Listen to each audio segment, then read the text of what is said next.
জিহাদের চূড়ান্ত পর্যায়ে নাজিল করে দিয়েছে, ফাইদান সারাখাল আশহুরুল হুরুম ফাকতুলুল মুশরিকিনা হাইসু ওয়াজাদতুমুহুম ওয়াখুযুহুম।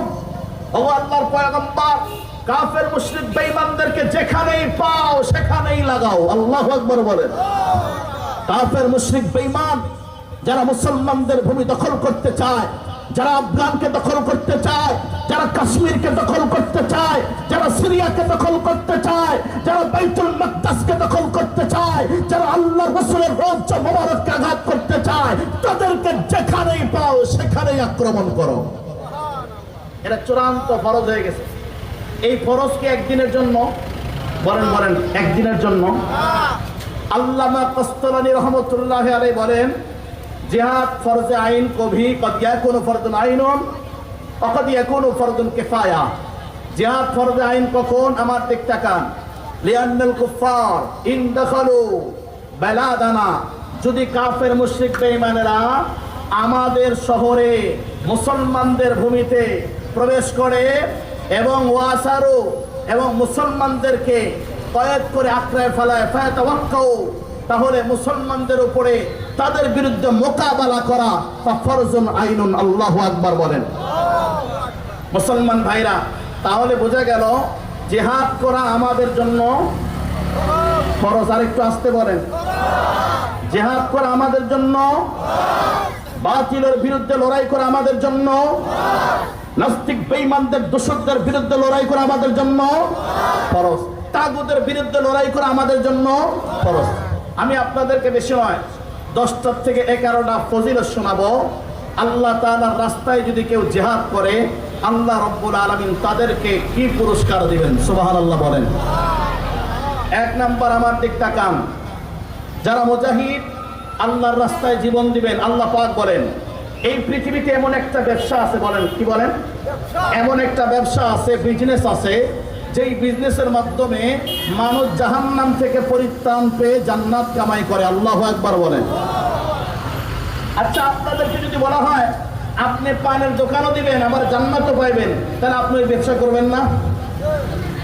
আল্লাহ পাক বলেন, আমি আল্লাহ বলতেছি এমন একটা বিজনেস, ব্যবসা, যেই ব্যবসা তুমি যাইবা, আমি আল্লাহ তোমাকে জাহান্নামের আগুন থেকে বাঁচায়া জান্নাত দান করবো। যেরকম সুবহানাল্লাহ।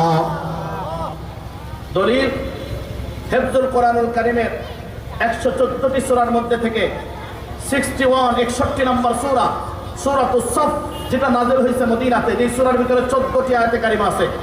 10 এবং 11 নম্বর আয়াতে কারিমার মধ্যে আল্লাহ বলেন, হিফজুল কোরআনুল কারীমের 28 নম্বর পারা, 11 নম্বর পৃষ্ঠা, 11 নম্বর লাইন। আল্লাহু আকবার বলেন। আল্লাহ পাক বলেন, ইয়া আইয়ুহাল্লাযীনা আমানু হাল আদুল্লুকুম আলা তিজারাতিন তুনজিকুম মিন আযাবিন আলীম তু'মিনুনা বিল্লাহি ওয়া রাসূলিহি ওয়া তুজাহিদুনা ফি সাবিলিল্লাহি বিআমওয়ালিকুম ওয়া আনফুসিকুম। আল্লাহু আকবার বলেন। মুসলমান ভাইরা, আল্লাহ রাব্বুল আলামিন কত সুন্দর করে বলেন, ইয়া আইয়ুহাল্লাযীনা আমানু হাল আদুল্লুকুম আলা তিজারাতিন তুনজিকুম মিন আযাবিন আলীম। মুসলমান ভাইরা, এমন একটা বিষয় নিয়ে আলোচনা করব, এমন একটা বিধান নিয়ে আলোচনা করব, যেই বিধানটা ভুলে যাওয়ার কারণে, যেই জিহাদের বিধানটা ভুলে যাওয়ার কারণে আজকে তাম পৃথিবীর মুসলমানেরা কোনায় কোনায় বেজাতিদের হাতে লাঞ্ছিত হয়। কথা বলেন ঠিক কিনা? মুসলমান ভাইরা, আল্লাহ রাব্বুল আলামিন বলেন, ইয়া আইয়ুহাল্লাযীনা আমানু হাল আদুল্লুকুম আলা তিজারা। ওগো ঈমানদারেরা রে, আমি আল্লাহ কি তোমাদেরকে এমন একটা বেচা কেনার কথা বলবো না, এমন একটা বিজনেসের কথা কি বলবো না, যেই বিজনেসটা তোমাদেরকে জাহান্নাম থেকে বাঁচায়া মাফ করে জান্নাতে বানাইবে? সুবহানাল্লাহ বলেন। আল্লাহ রাব্বুল আলামিন বলেন, সেই ব্যবসাটা কি জানো? তু'মিনুনা বিল্লাহি ওয়া রাসূলিহি ওয়া তুজাহিদুনা ফি সাবিলিল্লাহ। সেই বিজনেসটা হলো আল্লাহর রাস্তায় তোমরা জিহাদ করবে। যেরকম সুবহানাল্লাহ। কার রাস্তায় বলেন? কার রাস্তায়? আল্লাহর রাস্তায় জিহাদ করলে আল্লাহ পাক জীবনের ইয়াগফির লাকুম যুনুবাকুম ওয়া ইদখিলুকুম জান্নাতিন তাজরি মিন তাহতিহাল আনহার। আল্লাহর রাস্তায় জিহাদ করলে আল্লাহ পাক আপনাকে মাফ করে জান্নাতি বানিয়ে দিবেন। সুবহানাল্লাহ বলেন। 2 নম্বর ফজিলত, আমার দিক তাকান, কোন আবল তাবল কথা হবে না। 2 নম্বর ফজিলত, যারা মুজাহিদ আল্লাহর রাস্তায় আল্লাহর দ্বীনকে এই জমিনে বুলন্দ করার জন্য আল্লাহর রাস্তা বের হবে, হাতে নাঙ্গে তরবারি নিয়ে, প্রয়োজনে রকেট লঞ্চারের ক্রাসিং কপ্টার নিয়ে ময়দানে ঝাঁপিয়ে পড়বে, আল্লাহর পয়গম্বর বলেন তার 2 নম্বর পুরস্কার হবে এই পৃথিবীতে আল্লাহর কাছে সবচেয়ে 3টা আমল দামি। বলেন কয়টা? আরো জোরে বলেন কয়টা? তার মধ্যে একটা আমল হলো জিহাদ। আল্লাহু আকবার বলবেন না? মুসলমান ভাইরা, দলিল সহিহুল বুখারীর বর্ণনা, হাদিস নাম্বার 2782 নম্বর হাদিস। আল্লাহর পয়গম্বরের সাহাবী আব্দুল্লাহ ইবনে মাসউদ রাদিয়াল্লাহু তাআলা আনহু বলেন, قال عبد الله بن مسعود رضي الله تعالى عنه سألت رسول الله صلى الله عليه وسلم قلت يا رسول الله أي العمل أفضل। মুসলমান ভাইরা, আল্লাহর পয়গম্বরের কাছে সাহাবী জিজ্ঞাসা করল, আমার দিকটা কার মনটা নরম হবে ইনশাআল্লাহ। যদি দিলের ভিতরে মুসলমান ভাইদের প্রতি আপনার প্রেম থাকে, বাইতুল মুকাদ্দাসের প্রতি আপনার যদি প্রেম থাকে, এরকম ভাবে সিরিয়ার মুসলমানদের প্রতি আপনার কলিজার ভিতরে যদি প্রেম থাকে, ফিলিস্তিনি মুসলমানদের প্রতি যদি আপনার দুর্বলতা থাকে, আপনার মনটা নরম হয়ে যাবে। আমাকে কিছু সময় দেন। মুসলমান ভাইরা, আল্লাহর পয়গম্বরের সাহাবী আব্দুল্লাহ ইবনে মাসউদ রাদিয়াল্লাহু তাআলা আনহু বলেন, নবীকে প্রশ্ন করলাম, আইয়ুল আমালে আফজাল, ওগো পয়গম্বর আপনি একটু বলেন না এই পৃথিবীতে সবচেয়ে দামি আমল কোনটা? আল্লাহু আকবার বলেন। আল্লাহর পয়গম্বর বলেন, as-salatu ala miqati, আমার দিক তাকান। আল্লাহর পয়গম্বর বলেন 1 নম্বর দামি আমল হইল 5 ওয়াক্ত নামাজ আদায় করা। আল্লাহু আকবার বলেন। 2 নম্বর, বলতো সুম্মাইয়ুল, আল্লাহর পয়গম্বরকে জিজ্ঞাসা করলাম, ও আল্লাহর পয়গম্বর এরপরে কোন আমলটা সবচেয়ে দামি? আল্লাহর পয়গম্বর বলেন, ক্বালা সুম্মা বিররুল ওয়ালিদাইন। আল্লাহর পয়গম্বর বলেন নামাজের পরেই সবচেয়ে দামি আমল হইল মা বাবার খেদমত করা। আল্লাহু আকবার। মা বাবার খেদমত করা সবচেয়ে দামি আমল। আল্লাহু আকবার বলেন। এই যুবক, তোমাদের মা যাদের আছে, বাবা যাদের আছে, কদর করো রে। মা বাবা চেহারার দিকে তাকাও, বারবার তাকাও, বারবার এরকম ভাবে নফল হজর লিখে দেওয়া হবে। সুবহানাল্লাহ বলবেন না? আল্লাহর পয়গম্বরকে জিজ্ঞাসা করা হলো, বলতো সুম্মাইয়ুন, ওগো পয়গম্বর মার খেদমতের পরে এই জমিনে যদি সবচেয়ে দামি আমল থাকে পয়গম্বর আপনি বলুন। আল্লাহর পয়গম্বর বলেন, আল জিহাদু ফি সাবিলিল্লাহ। আল্লাহু আকবার বলেন।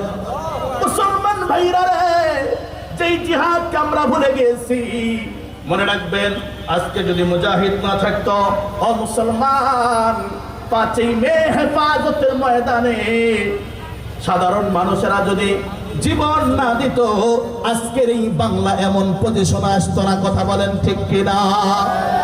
মুসলমান ভাইরা রে, আল্লাহর পয়গম্বর বলেন, আল জিহাদু ফি সাবিলিল্লাহ। 3 নম্বর সবচেয়ে দামি আমল হইল জিহাদ। আল্লাহর রাস্তায় জিহাদ করা। কাফের মুশরিক বেঈমান যখন আমার মা বোনের ইজ্জতের আঁচল ধরে টান মারবে, আপনি যদি মুসলমান হন, আপনি সিংহাসন ফলাই দিয়া লাথি মেরে ওই কাফের মুশরিক বেঈমানকে প্রয়োজনে দুনিয়ার জমিন থেকে বিদায় করে দিয়ে হলো আমি আপনার মা বোনের ইজ্জত আল্লাহর জমিনে টিকাইতে হবে। আল্লাহু আকবার বলেন। মুসলমান ভাইরা রে, 2 নম্বর 3 নম্বর ফজিলত জিহাদ এমন একটা ইবাদত, কিয়ামতের আগে অনেক জিনিসই উঠে যাবে, কিন্তু আল্লাহর পয়গম্বর বলে 2টা জিনিস সর্বদাই কিয়ামত পর্যন্ত অটল থাকবে। যেরকম সুবহানাল্লাহ। দলিল সহিহুল বুখারী বর্ণনা, হাদিস নাম্বার 2783 নম্বর হাদিস। আমার দিক তাকান। আল্লাহর পয়গম্বরের সাহাবী আব্দুল্লাহ ইবনে আব্বাস রাদিয়াল্লাহু তাআলা আনহুমা যিনি 68 হিজরিতে ইন্তিকাল করেছেন, আব্দুল্লাহ ইবনে আব্বাস রাদিয়াল্লাহু তাআলা বলেন, নবীজি বলেছেন, লা হিজরাতা বাদাল ফাতহি ওয়ালাকিন জিহাদুন ওয়া নিয়াতুন ওয়া ইন ইসতাগফিরতুম ফাগফিরু। আল্লাহু আকবার বলেন। আল্লাহর পয়গম্বর বলেন, ফতে মক্কার পরে, মক্কায় বিজয়ের পরে আর হিজরত হবে না, ওইভাবে কোনো ফরজ ওয়াজিব হিজরত হবে না, তবে কিয়ামত পর্যন্ত নিয়ত এবং জিহাদ বাকি থাকবে। আল্লাহু আকবার বলেন। ওয়া ইন ইসতাগফিরতুম, যখনই তোমার খেলাফতুল মুসলিমিনের আমিরুল মুমিনিন যখন মুজাহিদ তোমাকে ডাকবে, কমান্ডার তোমাকে ডাকবে, এসো ভাই ফিলিস্তিনের জন্য, বাইতুল মুকাদ্দাসের জন্য তোমার জীবন দফ করে দাও, তখনই তোমাকে বের হতে হবে। আল্লাহু আকবার বলেন। এটাই হলো জিহাদ। মুসলমান ভাইরা, তার বোঝা গেল জিহাদ এমন একটা ইবাদত, এমন একটা আমল, কিয়ামত পর্যন্ত এই জমিনে টিকে থাকবে। আপনি করেন আর না করেন, আমি আপনি যদি না করি, আমি আপনার কপাল মন্দ। আল্লাহু আকবার বলেন। মুসলমান ভাইরা, 4 নম্বর আমার দিক তাকান। 4 নম্বর জিহাদের ফজিলত। আম্মা আয়েশা সিদ্দিকা রাদিয়াল্লাহু তাআলা বলেন,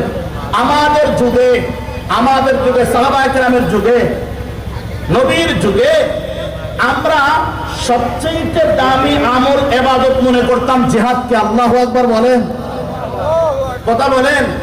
সাহাবায়ে কেরামরা, আম্মাদানেরা সবচেয়ে দামি ইবাদত মনে করে কাকে? জিহাদকে। আর আমরা যদি কারো বিরুদ্ধে আন্দোলন করতে হয়, জীবন দিতে হয়, বৌসানের মায়া ত্যাগ করে যাবো না। কতক্ষণ ঠিক কিনা? মুসলমান ভাইরা, দলিল সহিহুল বুখারীর বর্ণনা, হাদিস নাম্বার 2784 নম্বর হাদিস। আম্মা আয়েশা সিদ্দিকা রাদিয়াল্লাহু তাআলা আনহা বলেন, قالت أنها قالت يا رسول الله صلى الله عليه وسلم। মুসলমান ভাইরা, আল্লাহর পয়গম্বরের বিবি উম্মাহাতুল মুমিনিন, तमाम পৃথিবীর মা, মুমিনদের মা, আমাদের জনমদুখী মা, আমাদের মা, মুমিনদের মা হলো নবীদের বিবিরা, মুমিনদের মা হয় আয়েশা রাদিয়াল্লাহু তাআলা আনহা, যিনি 59 হিজরিতে ইন্তিকাল করেছেন। এই আয়েশা রাদিয়াল্লাহু তাআলা আনহা বলেন, আল্লাহর পয়গম্বরকে জিজ্ঞাসা করা হলো, নারাল জিহাদ আফজালুল আমালে, ও পয়গম্বর, আমরা তো জিহাদের মতো আর এত বড় উত্তম আমল আমরা দেখি না, ফালা নুজাহিদু, আমরা মহিলা হইয়া কি জিহাদ করতে পারবো না? ও মুসলমান ভাইরা রে, আফগানের নারীরা, আফগানের মা বোনেরা, তারা দিনের জন্য, মুসলমানদের ইজ্জত টিকানোর জন্য, কালেমার পতাকা এই জমিনে উড্ডীন করার জন্য মা বোনেরা পর্যন্ত লড়াইয়ের জন্য প্রস্তুত হয়ে যায়। আর আমরা কেমন মুসলমান, শত শত হাজার হাজার বছরের রেকর্ড, মুসলমানদের হৃদয়ের স্পন্দন ইন্ডিয়ার জমিনে এরকম ভাবে বাবরি মসজিদকে ভেঙে দেয়। আমাদের এমন মুসলমান আছে, কোনো অনুভূতি পয়দা হয় না। কথা বলেন ঠিক কিনা? এ বেটা, তুমি মনে রেখো, তুমি এরকম ভাবে বাবরি মসজিদকে তুমি ভাঙতে পারো, তুমি কত বড় সন্ত্রাসী। তোমাকে আমি বুঝাই দেই, তুমি এরকম ভাবে জটালা সারা জীবন ন্যাংটা অলঙ্গ থেকে গেল, এমন একটা ঠাকুরের তুমি মাজার ভাঙতে চাও না, এমন একটা ঠাকুরের এরকম ভাবে যেখানে মারা গিয়েছে, যেখানে কবর হয়েছে, এমন একটা ঠাকুরের কবর তুমি ভাঙতে দাও না। অথচ শত শত বছরের রেকর্ড ইন্ডিয়ার জমিনে তুমি বসে বসে তোমার অর্ডারে মুসলমানদের এরকম ভাবে হৃদয়ের স্পন্দন, আল্লাহর ঘর, এরকম ভাবে বাবরি মসজিদকে তুমি ভেঙে দিলা। মনে রাখো, মনে রাখো, আমরা যদিও সারি, আমার আল্লাহ তোমাকে ছাড়বে না। মুসলমান ভাইরা রে, ফিরে আসেন। এ যুবক ভাইরা রে, এখন আমার মূল বক্তব্য যাই নাই, হাদিসগুলো শুনলে চোখের পানি ধা ধা করে পড়বে। আমাকে একটু সময় দেন। আল্লাহর পয়গম্বরের বিবি আয়েশা রাদিয়াল্লাহু তাআলা ডাকতে বললেন, আফালা নুজাহিদু, আমরা কি জিহাদ করব না গো নবী? নারাল জিহাদ আফজালুল আমালে, আমরা তো সবচেয়ে দামি আমল, উত্তম আমল দেখি জিহাদ। তার মানে বলেন তো দেখি, আয়েশা রাদিয়াল্লাহু তাআলা আনহা এই জমিনে আল্লাহর রাসূলের পরে, আমার দিক তাকান, আল্লাহর রাসূলের পরে কিয়ামত পর্যন্ত হাদিসের অবদান যার বেশি, এক নাম্বার আবু হুরায়রা, দুই নাম্বার আয়েশা রাদিয়াল্লাহু তাআলা আনহা। এই আয়েশা রাদিয়াল্লাহু তাআলা আনহা মুহাদ্দিসার মতো মুহাদ্দিসা বলতেছে, আল্লাহর জমিনে জিহাদের মতো আমল, দামি আমল তো আমি দেখি জিহাদ সবচেয়ে উত্তম আমল। তাহলে প্রমাণ পাওয়া গেল, জিহাদ যখন উত্তম আমল, আমাদের সেই জিহাদে যাওয়ার প্রয়োজন আছে না নাই? 5 নাম্বার, আশ্চর্য হয়ে যাবেন, নবীজির চোখে বলে জিহাদের মতো সমতুল্য কোন আমল দেখ। আর একটু আস্তে কোন আল্লাহু আকবার। কে বলতেছে? কে? আল্লাহর পয়গম্বর বলতেছে, আমার চোখে জিহাদের মতো দামি আমল আমি আর দেখি না। আল্লাহু আকবার কর। আর আমাদের আকীদা হলো, আমাদের চোখে যখন রাসূলের বিরুদ্ধে কথা হবে, বাংলার জমিনের টুপিওয়ালারা সামনে যাবে আর আমরা তাদেরকে আগায় দিয়া পিছনে থাকবো, যখন বাড়ি পড়বো আমরা জীবনের ভয়ে তোর মারবো, বললে টুপিওয়ালারা মরুক যা। কথা বল না? এটা বাস্তব কথা বলছি, বাস্তব কথা বলছি। 5ই মে আমরা তো উপস্থিত, শাপলা চত্বর নাই, 5ই মে শাপলা চত্বরে আমরা উপস্থিত, কত দেখছি। আল্লাহু আকবার। যে মার শুরু হয়েছে, হ্যাঁ কিছু মানুষ ছিল, সাধারণ মানুষ জীবন দিয়েছে, সবচেয়ে লাঞ্ছিত, সবচেয়ে কষ্ট দিয়েছে উলামায়ে দেওবন্দদেরকে। কথা বলেন ঠিক কিনা? মুসলমান ভাইরা, তখন দেখেছি অনেক জালেম আছে, ঘরে পর্যন্ত জায়গা দেয় নাই, ভয়ে ভয়ে বিল্ডিং এ, হ্যাঁ ভবনে ঢুকতে দেয় নাই। তোমরা মরমরোগা, ওরা কি মুসলমান? বলেন তো দেখি, বলেন না কেন ওরা কি মুসলমান? মুসলমান ভাইরা, যখনই এই দেশে রাসূলের বিরুদ্ধে চরিত্রে আঘাত হয়, আগে কে যায় বলেন তো দেখি? কে যায়? বলেন বলেন। হক কথা বলতে ভয় নাই, ওলামায়ে কেরাম। আচ্ছা, আল্লাহ রাসূল কি খালি ওলামায়ে কেরামের জন্য? যখন হাসরের ময়দানে ভাত দিবে তখন তো আগে দাঁড়াবেন, নবী গো আমরাও আপনার উম্মত, আছে না নাই? যখন সরকারি কোনো ইলিম নিতে যায় তখন কি কেউ কম ভাগ পোষায় নাকি? কথা বলেন, কথা বলেন। মুসলমান ভাইরা রে, খুব খেয়াল করেন, আল্লাহর পয়গম্বরের চক্ষু মোবারকে জিহাদের মুতলাক দামি আফজল আমুলার নাই রে। আল্লাহু আকবার বলেন। দলিল সহিহুল বুখারীর বর্ণনা, হাদিস নাম্বার 2785 নাম্বার হাদিস। বর্ণনাকারী কে? আবু হুরায়রা রাদিয়াল্লাহু তাআলা আনহু বলেন, যা রাজুলুন ইলা রাসূলিল্লাহ সাল্লাল্লাহু আলাইহি